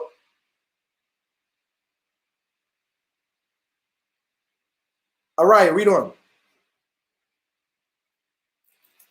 You on mute. Verse 28, 1 Corinthians 11 and 28. But let a man examine himself, and so let him eat of their bread and drink of their cup. But if you thoroughly convinced in your own mind, right? Let every man, give me that in Romans 14 and 5, because this is a key scripture. The book Romans of 14 and 5. Read the latter part. You said 14 and 5. This is the book of Romans, chapter 14 and verse 5. Let every man be fully persuaded in his own mind. If you're not persuaded in your own mind that you're eating of this feast in the proper spirit, you're going off. I don't really believe this Israelite stuff, but it's cool to be here. Yo, leave us alone. Don't come. I don't really feel like you need to keep this feast, but I got this beautiful garment and I want to be seen, so I'm gonna come to the feast day. What? Leave us alone. Do not come. Yo, I hate this brother right here. And if I catch him by himself, I'm gonna smack his miter off. You can't come, bro, because you haven't purged the leaven. Leave us alone. Examine yourself to see if you're worthy, bro. And the only thing that's gonna make you worthy is if you're doing this in sincerity. Read on out. Khan, for he that eateth and drinketh unworthy, eateth and drinketh damnation to himself, not discerning the Lord's body. You eating one of the holiest feasts in the whole Bible unworthily, bro. You eating your own damnation. Do you think we read verse 34? Khan, 1 Corinthians chapter 11, verse 34. And if any man hunger, let him eat at home, that ye come not together unto condemnation. And the rest will I set in order when I come. So that's why we teach the men discipline in all of our feast days, letting the women and children eat first. It's teaching you a certain discipline. Read verse 33. Come. Wherefore, my brethren, when ye come together to eat, tarry one for another. So why don't you be patient and let the women and children eat first? You don't have to pile your plate sky high to the damn moon. Get enough and go sit down, finish your plate. If you're still hungry, come and ask for more and get another modest portion. Go sit down, finish your plate, and you'll find out something about yourself. Yo, that's enough. I don't want any more. Some of you eat with your eyes, and it's because you had no home training. I'm going to deal with you. Judah, Ariah, and Hatamad are not local. They don't get to be at feast with me all the time. But you know what? The brothers that get to be at feast, you know what they're going to say about me? Y'all will all, he'll eat, but he ain't really trying to eat. He trying to socialize with the brothers and sisters. Like, he's watching to make sure we don't destroy the place. And then people still asking him questions. He's answering food in front of him, but he got his Bible open, answering people questions, pulling them to the side. He's going around shaking everybody's hand, meeting everybody. He ain't really, the food is not really like a major deal with him. He'll eat when he eat. I want all of y'all like that. Let our guests eat, bro. Get you a plate good. All right. Now let our guests eat, bro. Relax. Go ahead, Ariah. Khan, this is the book of Proverbs, chapter 23 and verse 2. And put a knife to thy throat, if thou be a man given to appetite. That's really dealing with taking bribery, because a wicked man could bring you into a delicate fare with all types of dainty meals and stuff, and you never seen nothing like that. So you just picking one of everything off the buffet. You know, piled. That's an embarrassing plate, black people. Stop doing that. Stop doing that cookout plate where y'all stack y'all food up high, man. Well, just get another plate, bro. Come back again. You don't have to eat everything. It might not be there. All right, it might not be there, nigga. You had a hot dog before. Yo, I'm mad. Yo, Judah, you understand me? Yo, you've had a hamburger before, bro. Judah, one of them people. Hey, look, check this out. Hey, yo, Salaki, I'm joking. No. Check this out. Hey, my uncle used to get me when I was a kid. He was like, hey, yo, there's a whole cookout, 4th of July in New York. He was like, yo, it's a whole block filled. You got to chill. I'm like, hey, I'm trying to get it now. He was like, you're going to have to wait. You have to wait. And Judah was in there with an outfit like Dipset with the American flag. And then, and then he had the flag as a cape, like how Ephraim be doing at the Puerto Rican Day Parade. That was Judah, man. Folly. No folly. So what I'm saying is, you ain't come to this feast day to eat. I don't care how far you travel. You did not come to our feast to get a full belly and to get drunk. I'm telling you now, we're going to ask you to leave. And you're going to be mad. So come as a brother. Come to meet your other spiritual brothers and sisters. That's what you came to do. Wow, y'all study with Sons of Thunder too? Yeah. Oh, you the sister that's always commenting in the videos? Yeah. Oh, let's take a... That should be what you're trying to gorge yourself on. Love and brotherhood. Go ahead, Hatamad. Kind of one. Sirach 31 and 19. A very little is sufficient for a man well nurtured. And what? Say that again. Say that again. A very little is sufficient for a man well nurtured. You got food in your house, bro. Very little is sufficient for a man that's well nurtured. Go ahead. And he fetcheth not his wind short upon his bed. Yeah, and he's not huffing and puffing because he done gorged himself on meats and food. All right. So look, Israel, come with the right attitude. Be a brother, be a sister. And now, this brings me to the final point, and we're going to shut it down. A lot of y'all about to be mad at Brother Yahweh, but somebody gotta say it. Israel, we have children in the truth. We have families. And I know some of you are modern parents that raise your kid a certain way. Israel, ain't nobody come to the Passover to listen to your baby cry the whole time. Thanks. Israel, Nobody came to the Passover to hear you tell your child to sit down 1,000 times.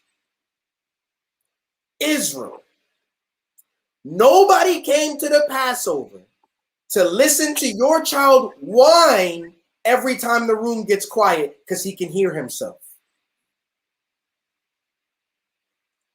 Get your kid, pick them up, take them outside, and let them do that outside. And let us serve the Lord on the inside, and let the scriptures come out without distraction and all the whole feast day. Nobody want to hear that, bro. Slakia. I got a vein coming out of my head underneath this. I'm telling you. That has happened to me. A baby has cried the entire feast day. That has happened to me. We read in the scripture, every time we quote a verse, mommy, I don't want to do it. Yo. And now brothers got to act like they don't hear that. Yo, you quote that scripture again? Yeah, Exodus chapter 6. Yo. I know I make the word funny and I'm goofy. Please don't do that to us, because I'm going to embarrass you. I'm going to say, brother, you don't hear your child crying? Can you please take your child outside or to the back while we have the feast day? And you know, Israel, y'all some hypocrites. Y'all going to get mad that I do that. Mm-hmm. Y'all going to get mad that I do that. You know why you're going to get mad? Because you don't want nobody to tell you nothing. And because you like that is why your kids is like that. Oh, what? Because you like that is why your kids are like that. Me, when I was in church with Granny, Yo, you getting popped. Thanks. You ever see that video of that young boy in the church? He was like, it's so loud in here. Everybody's yelling. Ah! Wow. And what he do after that? And he ain't do that no more. Y'all are not willing to do that as parents. And that's why your child whines like that. And your favorite excuse is, he's just a baby. All babies are babies. We need order for the feast day. That means your child must keep quiet. Look at the video numbers. People ain't like that. Look, people ain't like that. At least 20 people at one time gone. See that? I observe everything. I know you don't like that. When we teaching on Friday class, when we hear that burp, somebody hung up, that's because you ain't like that. So you left the class because he ain't going to tell me how to raise my kid, and I just won't go. Good. Leave us alone. Nobody want to hear your child, mommy, ma. Why you? I want to go to the and then can we go to the and you having a whole conversation with him while brothers is trying to break down the plagues of Egypt, and people is into it. They spiritual, they enthralled, the word is moving them, and you pulling them out of the spirit, having a conversation with your child about why they want a lollipop and what flavor it is. But I want the red. And can you? Oh wait, hold on. Go in my purse. And you literally talking to your child while the word is coming out. And then when somebody say, "Hey sis, can you keep it down?" You so offended. That's because you selfish. Look at the numbers. Look at the video number. That's wild.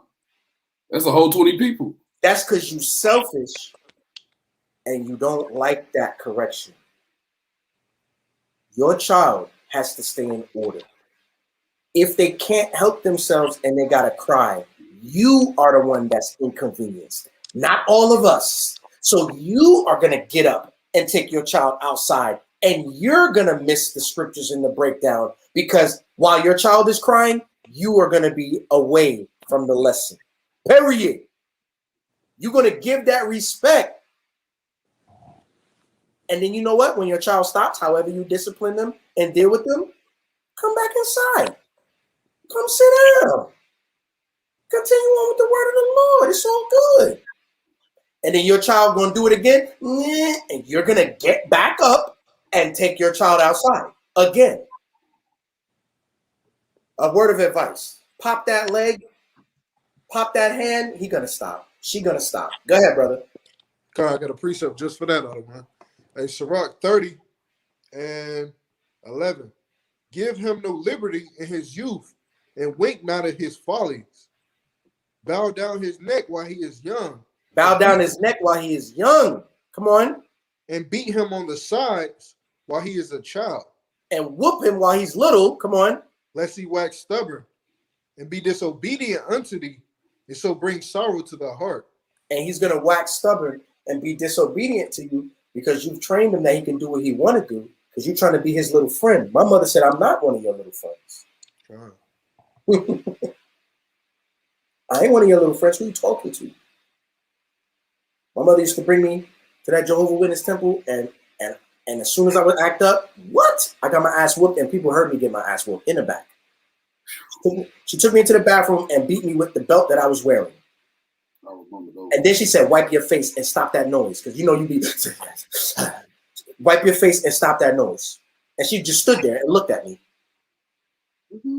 Wipe your face and stop that noise. And I wiped my face and I stopped hyperventilating. And she said, now let's go back and sit down. And if you do it again, I'm going to bring you back here. And you know what?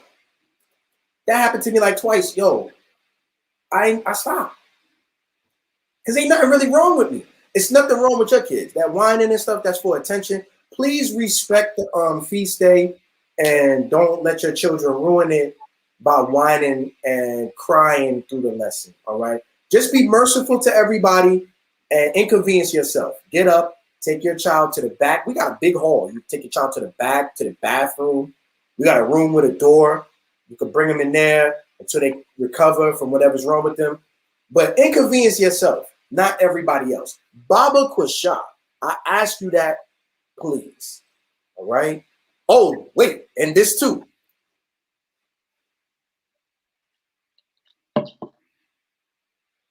Sit down. Well, he's a kid. Okay, don't bring him. Oh, your child cannot relax at a dinner formal event. Don't bring him. He can't come until he gets more self-discipline. We're going to have to leave you home. Next time, when you become a big boy, we're going to bring you. That'll teach a child a lesson. I want to go. No, because you won't sit down. All right? Listen, I love you, my child. You run too much and you don't listen when we take you places. And I don't want to have to spank you. I'm going to be good. I'm going to be good. I know that's what you're saying. But when you get a big boy, we're going to bring you to SOT Passover. We're going to bring you to the Lord's Passover. Not SOT. Our Passover don't belong to us. They belong to Yahweh Ba'Shem Mashiach. We're going to bring you to the Passover. Yo, that teaches a child.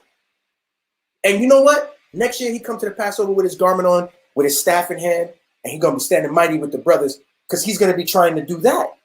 I've seen that, all right? Brother Shawapar has a son named Kwaran. Kwaran come to camp stand like this. Brother Yakwataz has a son that come to camp and stand like this and look you in the face like, why you on the folly? You know what I'm talking about, Araya? You're on mute, Hey, Khan out of one. He sure do. All right. You go to camp with us, Tyrone will say, how about Shemamashiach Yahweh Shad Barakatah? That's what he do. Kwam Yasharala. Tyrone say Kwam Yasharala. Brother Jonathan got two sons that are going to the precepts with you. Okay. And take notes in class with precepts. Okay. So it's not just because he's a kid. It's how you handle them. But what we asking is be merciful to the congregation and don't let the word be drowned out by crying children and running around with people with dresses on, holding wine, men hugging their wives, brothers shaking hands with wine in their hand. Your kid can't be running around, brothers spilling on their garments because your child is running, knocking food off the table. It can't be like that. Throwing food, picking up food with their hand, pulling the tablecloth off. We can't have none of that. All we ask is for order on this night. All right?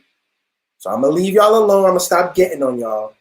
I don't want to make no parents feel bad. If your child is unruly and you having difficulty bringing them to order, let's have a council.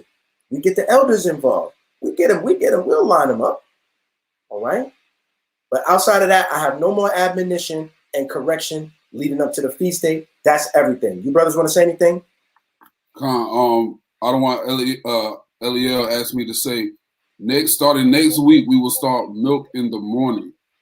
So it'll be because he has a new job now. So it'll be between 9 and 10. We'll have the flyer put on the SOT Facebook page. So make sure you're following the Facebook page, and we'll put the flyer up there to let y'all know what time it'll be. Mm-hmm. Yo, why this sister going in like this? Why she doing that? Hey, look what G Israel said. My grandma classic was hush before I give you something to cry about. That's right. Oh man, how can I forget this? All right, look, if you're not gonna make it and you're trying to observe the Passover with us, here's the order. No leaven for the entire week. Don't eat no food that contains leaven. 7 days. For the opening and closing, don't do it. Number 2, bitter herbs. I ate collard greens. The first Passover I tried to observe. Priest Sabak said, you going off. That ain't no bitter herb. I said, well, it's green. He said, it's an herb. He said, he mocked me. He said, this man is eating collard greens on Passover, part of the meal. He roasted me, and he always bring that up. That's an inside joke.